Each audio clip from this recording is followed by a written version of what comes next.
Thân chào cả nhà, không nên xem chùa đâu đó. Nhớ đăng ký, like, comment để ủng hộ team nha. Không ai ngờ được, nhiệt độ cao trong ngày tận thế sẽ gây ra hậu quả nghiêm trọng như vậy.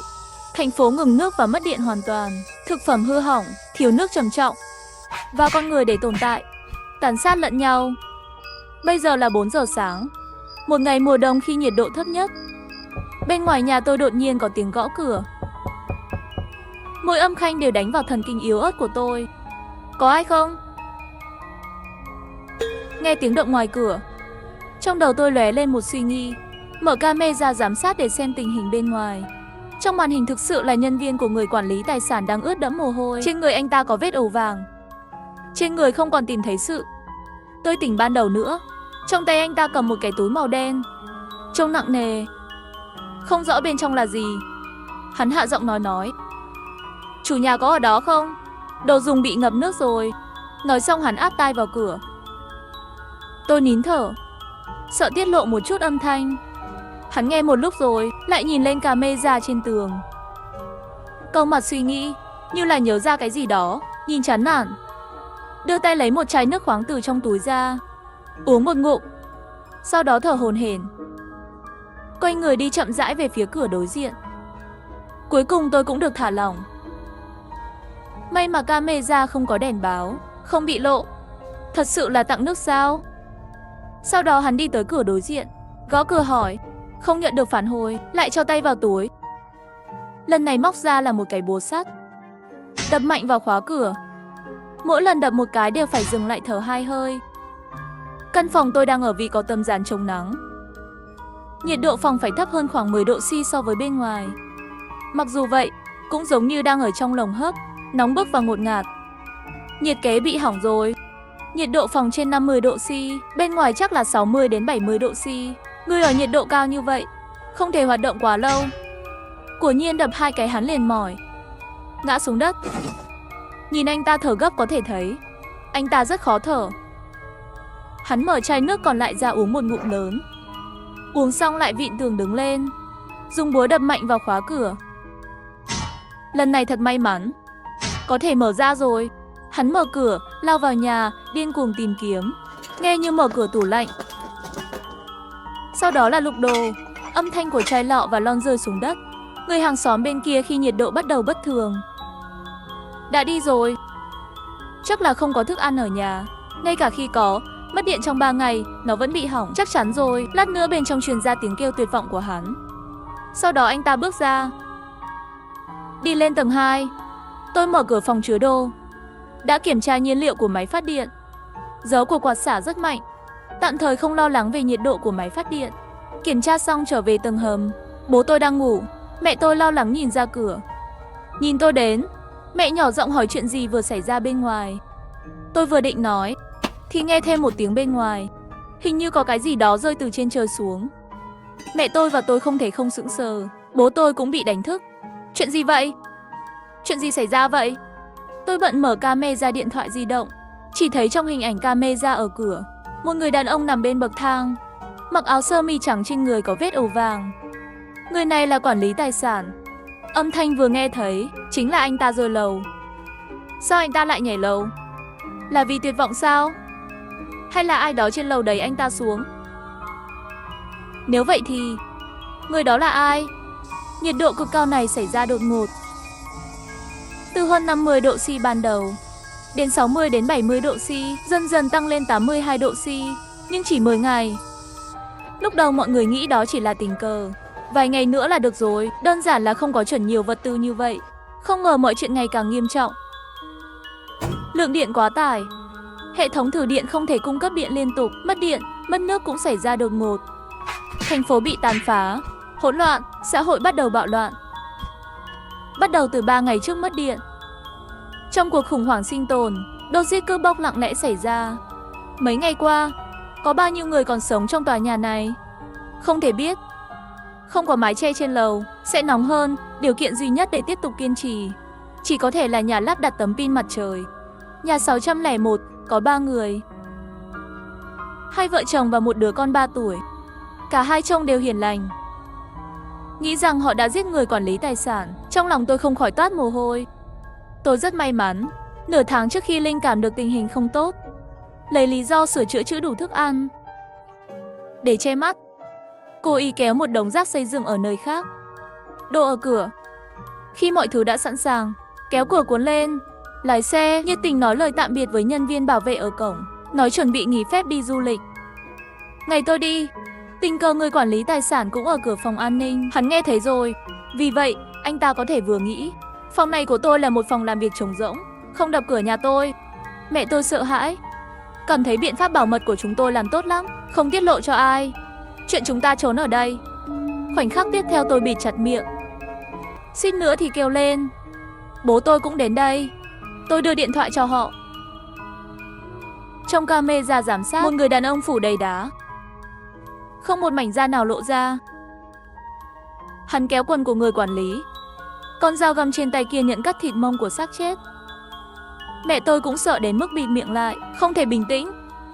Người đàn ông đó đã làm xong tất cả, từng tầng nhìn lên lầu. Cuối cùng ở hướng tầng trên cùng. Vì không nhìn thấy ánh mắt của hắn, nhưng hành động này đủ để làm cho tóc tôi thẳng đứng. Hắn để mắt đến 601. Nhìn anh ta rời khỏi camera giám sát, tim tôi vẫn đập mạnh. Ngay cả khi bật điều hòa, nhiệt độ dưới tầng hầm cũng hơn 30 độ C. Không khí oi bức khuếch đại nỗi sợ hãi và bất an này. Tôi đang đấu tranh bên trong. Có muốn nói cho 601 biết cảnh tượng vừa nhìn thấy không? Bảo họ chuẩn bị. Nhưng nếu nói với họ, nó cũng tiết lộ thông tin của tôi. Nhìn gương mặt bố mẹ mệt mỏi, tôi đã từ bỏ đấu tranh. Trong thảm họa, mọi thứ đều chưa biết. Không ai biết khi nào nhiệt độ cao sẽ kết thúc. Tôi chỉ muốn trong giây phút cuối cùng luôn ở bên gia đình. Vô tình đã chưa rồi. Hiện tại nhiệt độ có thể lên tới 80 đến 90 độ C. Bố tôi bảo tôi nghỉ ngơi. Ông ấy đến thay ca để kiểm tra phòng máy phát điện và quan sát tình hình bên ngoài. Tôi dán một miếng dán giảm nhiệt. Cảm giác chóng mặt và đầy hơi đã được giảm bớt một chút. Ngủ thiếp đi. Đang ngủ, đột nhiên nghe thấy tiếng va chạm, chưa kịp dậy. Chỉ thấy 4-5 người xông vào. Một trong số đó là người đàn ông cầm dao găm ngoài cửa sáng sớm. Bố tôi cầm gậy bóng chày bảo vệ mẹ tôi sau lưng. Nhưng mà một mình ông làm sao có thể vượt qua được 4 hoặc 5 người đàn ông mạnh mẽ, không chống cự 2 cái thì bị đâm thủng ngực. Máu đỏ tươi chảy ra từ vết thương. Tiếng hét của mẹ tôi cũng biến mất dưới lưỡi dao sắc bén. Người đàn ông nói bên tai tôi, con chuột nhỏ tiếp tục trốn đi. Vẫn chưa phải là bị tôi tìm thấy rồi. Nói xong so với tay bóp vào cổ tôi khóc mạnh hơn. Cảm giác ngứa ran ập đến ngay lập tức. Không biết đã bao lâu, cả người tôi bật lên khỏi mặt đất. Mẹ tôi ném cái nồi trên tay xuống bên cạnh tôi, quan tâm hỏi tôi có chuyện gì vậy. Bố tôi nghe thấy tiếng hét của tôi, nhanh chóng mở cửa xông vào. Không sao đâu, có bố ở đây. Nước mắt tôi rơi không thể ngừng, tuôn ra ngoài. Hình ảnh trong mơ quá thật. Tôi nghĩ rằng tôi có thể mất họ. Trái tim ngửa ran. Giờ khắc này tôi phải thề bảo vệ ba mẹ, sẽ không để cảnh tượng trong ác mộng tái hiện trong thực tế. Bình tĩnh, tâm trạng tốt, mẹ tôi chia cho chúng tôi cơm đã nấu xong. Nhiệt độ quá cao, rau quả đều không thể bảo quản được, chỉ có thể ăn lương thực cứu tế. Ngay cả lon ong cũng bị hỏng vì nhiệt độ cao. Trời nóng vốn không có cảm giác thèm ăn, thực phẩm khẩn cấp còn tệ hơn. Để tiết kiệm sức lực, chỉ có thể ép bản thân nuốt từng miếng một. Bổ sung sức lực, có một kế hoạch rõ ràng trong đầu. Bố tôi và tôi đẩy tủ bảo quản ở nhà ra cửa, khóa bánh xe. 2 máy được đặt lại với nhau. Ngay cả khi 4 hoặc 5 người muốn đẩy, cũng cần rất nhiều sức lực. Sau đó gỡ một cái kệ, ống thép dày dùng làm vũ khí. Bất kể chiều dài hay chất liệu đều rất tiện dụng. Bận xong đã đổ mồ hôi rồi, trốn trở lại tầng hầm và dán miếng dán chống nhiệt, làm mát cái đầu sắp nổ. Vô thức, thời gian cuối cùng cũng đến đêm. Tôi nhìn chằm chằm vào màn hình giám sát, không dám buông lỏng. Bố tôi nói để tôi nghỉ ngơi, ông ấy sẽ canh. Tôi không yên tâm, chỉ có tận mắt nhìn tôi mới có thể bình tĩnh lại. Thời gian trôi qua từng giây. Lúc 1 giờ sáng, trong hình ảnh cuối cùng cũng xuất hiện bóng người. Họ lục soát hành lang bằng đèn tin. Thấy cửa đối diện mở rộng, một người đàn ông bước vào và đi một vòng, bước ra và lắc đầu với những người khác. Người đàn ông dẫn đầu mở cửa ra nhà tôi. Một trong số họ thì thầm điều gì đó, âm thanh quá nhỏ không nghe rõ. Người đàn ông nhìn chằm chằm vào camera, quay người đi lên lầu 2. Người theo sau, tôi đếm được 5 người. Mỗi tầng, tất cả họ đều tiến hành tìm kiếm. Âm thanh vỡ và tiếng bàn ghế đóng cửa phát ra từ trên cao. Chưa đầy một tiếng sau, một nhóm người thì thầm nguyền rủa từ trên lầu xuống. Có vẻ như họ không tìm thấy gì ở 601. Trở lại tầng 1, mọi người đều thở hổn hển. Người đàn ông đó hỏi người nói chuyện trước đó: "Cậu chắc chứ?" Sẽ không nhầm, vài người đó nhìn nhau. Cuối cùng tất cả đều đứng trước cửa nhà tôi. Những gì nên đến cuối cùng vẫn đến. Tiếng đập cửa trong đêm yên tĩnh này kích thích mọi tế bào của tôi, sợ hãi và phấn khích. Tôi cầm vũ khí trong tay, tưởng tượng trong đầu. Mỗi động tác tôi làm rất nhanh. Chẳng mấy chốc cánh cửa đã biến mất. Mặc dù tôi đã thêm 2 ổ khóa nữa, không quá 1/4 giờ, cửa vẫn bị đập vỡ. Khoảnh khắc mở cửa, có dòng người từ bên ngoài tràn vào. Có người ngạc nhiên nói thật sự có người. Nhiệt độ ở đây thấp hơn so với chỗ trước đây. Chúng ta có thể sống ở đây. Đừng nói nhảm nữa, nhanh chóng đẩy thứ chặn cửa ra. Các bạn chịu trách nhiệm dọn dẹp chướng ngại vật. Người bên trong ra cho tôi là được. Âm thanh này nghe thật đáng sợ. Bánh xe cọ sát mặt đất tạo ra âm thanh chói tai. Tim tôi đập nhanh hơn. Nhưng rất nhanh 2 cái tủ lạnh bị đẩy ra một khe hở. Mọi người vui mừng, lại làm mạnh nữa. Khe hở trở nên lớn hơn. Bọn cướp này hào hứng xông vào và tìm thấy tầng hầm. Người đàn ông dẫn đầu bước tới. Tôi trốn trong góc và hét lên sợ hãi: "Tránh ra, tôi sẽ cho các anh thứ các anh muốn." Người đàn ông nhìn chằm chằm vào tôi và hừ lạnh: "Cô bé, ngoài em ra còn ai ở đây nữa?" Giọng tôi run rẩy nói: "Chỉ mình tôi, làm ơn để tôi đi, tôi có nước." Ném nước vào chỗ những người khác. Nước đóng băng làm mọi người vui mừng. Họ tranh nhau mở nắp chai, chỉ cần ngẩng đầu lên và uống hết. Mà người đàn ông dẫn đầu còn chưa kịp ngăn lại trước khi những người khác uống hết nước trong chai. Tôi nhân lúc anh ta quay đầu lại, một chậu nước đá lén hất đi. "Của anh đây." Cơ thể được tưới nước đá ở nhiệt độ cực cao. Dưới sự kích thích giữa nóng và lạnh, hắn đột nhiên ngã xuống đất. Tôi nhân cơ hội cầm ống thép phía sau lên, đập mạnh vào đầu hắn.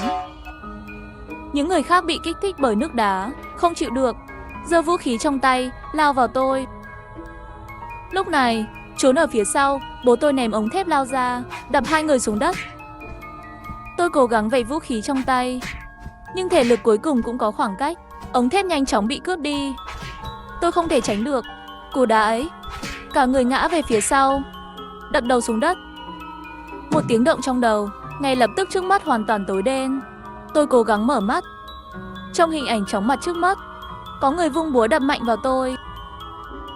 Khoảnh khắc tiếp theo, một bóng đen xuất hiện, cầm ống thép trong tay, đập mạnh vào đầu người đó. Cây búa kéo tay rơi vào bên cạnh tôi. Người đàn ông đó và bố cùng nhau hạ gục những người còn lại, chạy đến và giúp tôi đứng dậy. "Sao rồi? Có đau không?" Nước mắt tôi đã rơi. Anh ấy là chủ 601 trên lầu. Ông ấy và bố tôi đã giúp tôi vào trong nhà, dọn dẹp chiến trường với bố tôi. Nhìn vào khoảnh khắc im lặng của tôi, chậm rãi nói: "Cảm ơn em, nếu không phải em thông báo cho chúng tôi, hôm nay cả nhà 3 người chúng ta sẽ chết." Tôi vẫn chưa hồi phục sau trận đánh vừa rồi. "Không nói gì," anh ta nói tiếp. "Thực ra chúng tôi không muốn giết anh ta, đó là chai nước cuối cùng. Nếu đưa cho anh ta, Hào Hào sẽ không sống sót." Anh ấy đang nói về người quản lý tài sản. Sau khi bị ác mộng đánh thức, tôi đột nhiên nhận ra, chỉ dựa vào chính chúng ta có thể không có cách nào đối phó với những tên tội phạm bên ngoài. Người đàn ông xấu xa, chỉ có giúp đỡ lẫn nhau mới có thể sống sót. Nhìn vào thực thể của người quản lý tài sản, chắc là nhà anh bị lộ rồi. Nói với họ về người đàn ông cầm đầu, nhắc nhở họ về sự nguy hiểm tối nay. Họ cảm ơn tôi đã cho họ biết tin này, nhưng họ cũng bất lực. Hôm nay, một người đã bị thương vì chai nước cuối cùng. Có lẽ đây là báo ứng. Để tồn tại, chúng tôi có một kế hoạch phục kích. Khi họ lên lầu tìm kiếm, vợ anh ta và bố tôi mai phục ở cửa đối diện. Khi những người đó cố gắng phá cửa, tôi đánh lạc hướng chúng bằng nước. Nhân cơ hội đổ nước đá lên người lãnh đạo, làm anh ta mất khả năng hành động. Lại lợi dụng bọn họ không chuẩn bị, cùng nhau bắt lấy. Cả hai đều biết ơn vì tôi đã cứu gia đình họ. Nhưng tôi không biết rằng tôi đã nhận ra từ lâu rồi, nhà của chúng ta mới là mục tiêu cuối cùng của đám người đó. Trong camera giám sát ngày hôm đó, không chỉ có người đàn ông dẫn đầu, còn có một người đi một đôi giày thể thao xuất hiện ở trong màn hình. Và chủ nhân của đôi giày đó là nhân viên khuân vác của công ty rào nước. Mặc dù tôi đã cẩn thận chia ra vào những thời điểm khác nhau, ở các công ty rào nước khác nhau đặt nước, nhưng cuối cùng vẫn bị lộ, họ ở cùng nhau. Vậy thì mục tiêu của họ không chỉ là 601. Và tôi mơ hồ nhớ một ngày khi rào nước, thợ nước phải mượn nhà vệ sinh. Mặc dù tôi vô cùng miễn cưỡng, cũng không ngại từ chối.